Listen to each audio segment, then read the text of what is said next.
नमस्कार। आज हम एक बहुत ही दिलचस्प विषय पर बात करने वाले हैं। हिंदू धर्म में सृष्टि कैसे हुई और इसमें भगवान ब्रह्मा की क्या भूमिका है। हमारे पास कुछ स्रोत हैं ब्रह्मा हिंदू धर्म में सृष्टि का रहस्य से जुड़े हुए, और हम कोशिश करेंगे कि इसके ज़रूरी पहलुओं को समझें। तो हम सब ने त्रिदेव के बारे में सुना है, ब्रह्मा, विष्णु, महेश। ब्रह्मा यानी निर्माता, विष्णु पालक और शिव संहारक। आज हम खास तौर पर ब्रह्मा जी पर ध्यान देंगे जो निर्माता हैं। क्या बात है। तो सवाल ये उठता है कि शुरुआत में जब कुछ था ही नहीं तो ये सृष्टि शुरू कैसे हुई। पहले ये समझते हैं कि ब्रह्मा हैं कौन।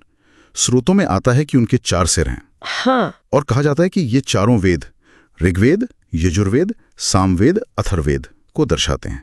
मतलब ज्ञान, सृजन की शक्ति, बुद्धि, ये सब। बिल्कुल। और इसमें एक और बहुत दिलचस्प बात है, वो ये कि ब्रह्मा कमल के आसन पर विराजमान है। हाँ, कमल पर। और वो कमल देखिए भगवान विष्णु की नाभि से निकला है, जो खुद शेषनाग पर विश्राम कर रहे थे। अच्छा। तो ये प्रतीक है कि सृजन जो है वो पालन से ही उभरता है। मतलब विष्णु से ही ब्रह्मा का प्राकट्य हुआ, ऐसा माना जाता है। वाओ। और वो 4 सिर, हाँ, वेदों के प्रतीक तो हैं ही, पर ये भी दिखाते हैं कि ज्ञान और दृष्टि हर दिशा में है, सर्वव्यापकता। तो ये कमल विष्णु की नाभि से होगा उस समय जब वो उस आदि सर्प शेषनाग पर विश्राम कर रहे थे। जी हाँ। तो क्या वहीं से जीवन की या सृष्टि की शुरुआत मानी जाती है? उससे पहले क्या था? शून्य? हाँ बिल्कुल। स्रोतों के अनुसार सृष्टि से पहले बस वही था, शून्य कह लीजिए, या एक अनंत ब्रह्मांडीय सागर। जैसा मैंने कहा, विष्णु उसी में शेषनाग पर योग निद्रा में लीन थे। फिर उनकी नाभि से वो कमल खिला और उस पर ब्रह्मा प्रकट हुए। बस वहीं से, उसी क्षण से सृष्टि का ये महान काम शुरू हुआ। ये एक तरह से ब्रह्मांडीय जन्म का प्रतीक है। तो ब्रह्मा ही प्रकट हो गए कमल पर। हाँ। फिर उन्होंने रचना कैसे की? मतलब क्या कोई क्रम था इसका? हाँ बिल्कुल, एक क्रम बताया गया है। ब्रह्मा ने अपने ज्ञान का यानी वेदों की शक्ति का प्रयोग किया। अच्छा। सबसे पहले उन्होंने बनाए 5 महाभूत, पृथ्वी, जल, अग्नि, वायु और आकाश। ठीक है, तत्व बन गए। फिर समय, दिशाएं, मन, वाणी, इनका सृजन हुआ।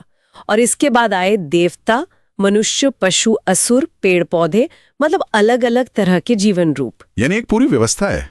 पहले मूल तत्व, फिर समय, दिशा, और फिर जाकर जीव। अच्छा, मनुष्यों की उत्पत्ति के बारे में क्या खास जानकारी है? हाँ, कुछ पुराणों में ये आता है कि ब्रह्मा ने सबसे पहले पुरुष के रूप में मनु को बनाया। मनु? और पहली स्त्री के रूप में शत्रुपा को। और माना ये जाता है कि सारी मानव जाति उन्हीं की संतान है। अच्छा। और यहाँ ये समझना बहुत जरूरी है कि ये जो पूरी प्रक्रिया है ना सृष्टि की, ये ऐसे ही मतलब रैंडम नहीं है। ये धर्म द्वारा निर्देशित है। धर्म यानी वो ब्रह्मांडीय नियम, वो व्यवस्था, वो कर्तव्य जो सब कुछ संभाले हुए है। हर चीज का एक उद्देश्य है, एक जगह है। धर्म यानी कॉस्मिक ऑर्डर, एक व्यवस्था। हाँ। तो क्या ये सृष्टि एक बार बन गई और बस खत्म? नहीं, हिंदू दर्शन में सृष्टि और विनाश का चक्र चलता ही रहता है। ये अनंत है। अच्छा, ये साइक्लिक है। हाँ बिल्कुल। हर चीज जन्म लेती है, अपना जीवन जीती है, फिर समय आने पर विलीन हो जाती है महाप्रलय में, ताकि फिर से बन सके। हाँ, ताकि फिर से सही समय पर उसका निर्माण हो सके। ये एक लगातार चलने वाला एक शाश्वत चक्र है। ब्रह्मा, विष्णु, शिव सब अपनी भूमिका इसमें निभाते रहते हैं।